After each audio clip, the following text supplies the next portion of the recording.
नमस्कार साथियों, आज हम बात करेंगे संविधान के अनुच्छेद 25 से लेकर 28 तक, जो कि भारतीय संविधान के तहत हमें अधिकार देता है धर्म की स्वतंत्रता का। इसके संदर्भ में आज हम कुछ बात करना चाहेंगे। तो मैं आपके सामने एडवोकेट वीडी आर्य थोड़ी सी अपनी बात रखना चाहता हूं।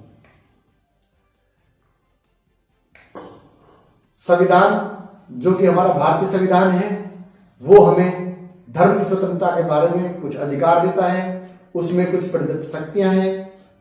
भारतीय संविधान के अनुच्छेद 25 से लेकर 28 तक प्रावधान दिए गए हैं, जो कि हमारे धर्म को मानने के लिए, धर्म की स्वतंत्रता के लिए, धर्म के खिलाफ अगर कोई जबरन धर्म परिवर्तन, धर्म की स्वतंत्रता इस प्रकार से कोई बाधा डालता है या किसी को धर्म के मानने के लिए मजबूर करता है, तो उनके संदर्भ में हमारे भारतीय संविधान में कुछ प्रावधान दिए गए। तो आज हम बात करेंगे भारतीय संविधान के अनुच्छेद 25 से लेकर 28 के बारे में।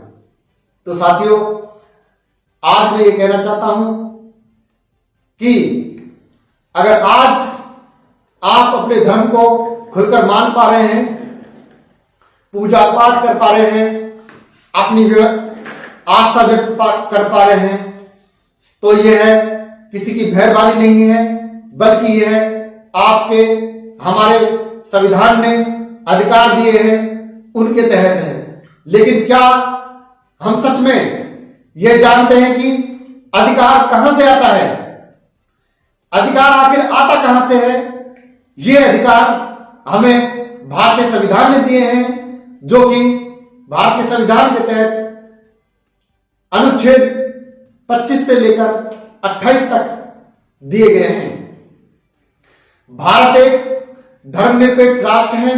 हमारा संविधान हर नागरिक को धर्म की स्वतंत्रता का अधिकार देता है और यह अधिकार मिलता है अनुच्छेद 25 से लेकर 28 तक में।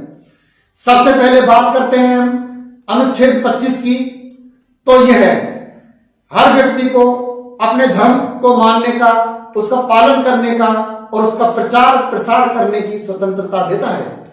लेकिन यह स्वतंत्रता कानून की नैतिकता और सार्वजनिक व्यवस्था के अधीन है। ऐसा नहीं है कि हम जो कि व्यवस्था के अधीन है उसके खिलाफ में कोई भी काम करें।